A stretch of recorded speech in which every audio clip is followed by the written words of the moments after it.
Hi everyone, and welcome to today's video. It's been a while.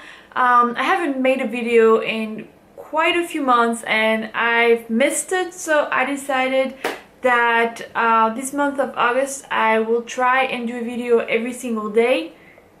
I hope so. At least I will film every single day and I will try and post every single day, but at least I will be posting once a week at least. So yeah, welcome to my July favorites.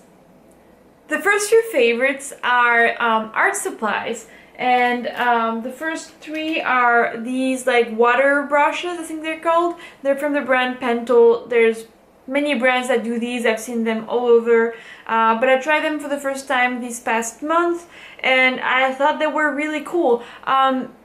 Honestly, if I have to choose between regular brushes and these, I will still prefer regular brushes just because I like the quality of the brush better. But for traveling, I find these to be very convenient. You put the water here and you just squeeze, so you don't have to necessarily worry about carrying a container with water when you're using watercolors or gouache or any other type of water-based paint. So yeah, really been enjoying these. The other bunch of art supplies that I've been really liking are these pens, and they are from the brand Tombow. I don't know if these have a specific name, but basically they have two ends. One that's a brush tip and the other one that's more of like a hard kind of marker tip. And I use these a lot combined with the Copic markers, but I also love the brush tip. If you're into brush lettering or you're trying to learn and are getting into it, these are really great because the tip is flexible but not super flexible, so it's enough where you still have control. So if you're learning, it's not gonna, you know, get out of your hands very quickly like an actual brush might. So yeah, I would recommend these for drawing and also for lettering if you're into it. The following favorites are a lot more like techie, and the first ones, I'm not going to expand on them, but they are the Bose noise cancelling headphones. They're wireless. I believe I've mentioned them before, and I really like them. I use them mainly at work when it gets too loud and I can't focus, but also in public transportation when, you know, it's the end of the day, I just want to unwind, and having the noise cancelling headphones with either a podcast or music in it just kind of helps me unplug for the rest of the day until I get home. So I absolutely love these, and they are very expensive, but to me they're one of the best investments I've made this year.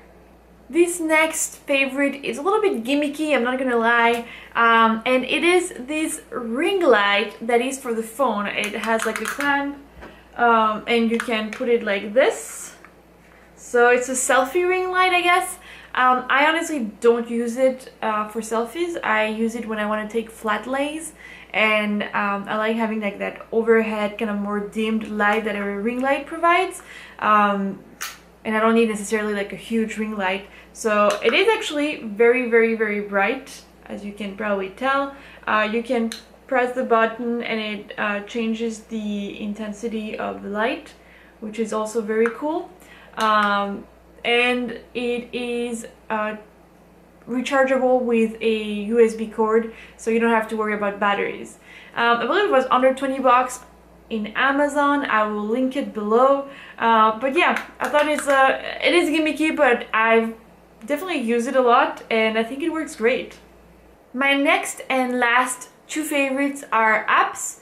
The first one is a software more than an app really, but I also use the app, and it is Lightroom. Now Lightroom has been getting a lot of love on Instagram and you know, on social networks in general. I feel like over the past few months suddenly everybody's talking about Lightroom. I love using Lightroom. I'm definitely not an expert, but it is my favorite like photo editing tool, and I recently installed the Lightroom app on my phone because I usually use the software on my laptop. And I have been loving having that app on my phone. It makes me like take pictures and edit them so much faster than if I have to transfer them to my computer to edit them. So I use it even to edit like iPhone photos. I know it's better for RAW photos, and I would definitely recommend that if you're shooting with a camera, shoot in RAW, because you will definitely be able to do more with them. But even for JPEGs that you get with the iPhone, Lightroom has just like, it's easy to use, it works fantastic, and it has become one of the main editing apps that I use on my phone. And the second app that I have been loving is Instagram. I love social media. I work in social media. It is like something that I love spending time on. I think it's fascinating from a marketing standpoint, from a like almost sociology standpoint. I think it's amazing the things that you can do now thanks to social media. But Instagram is by far my favorite, and over the past few months I have been a lot more active on there, and I have been loving the engagement and all the conversations that I've been having just with random people because I like their pictures or they liked my picture, and I thought it was a great conversation starter. So yeah, Instagram has definitely been my go-to social network lately. The one thing that I have to admit is that I love watching people's Instagram stories. I'm not super comfortable doing it myself yet.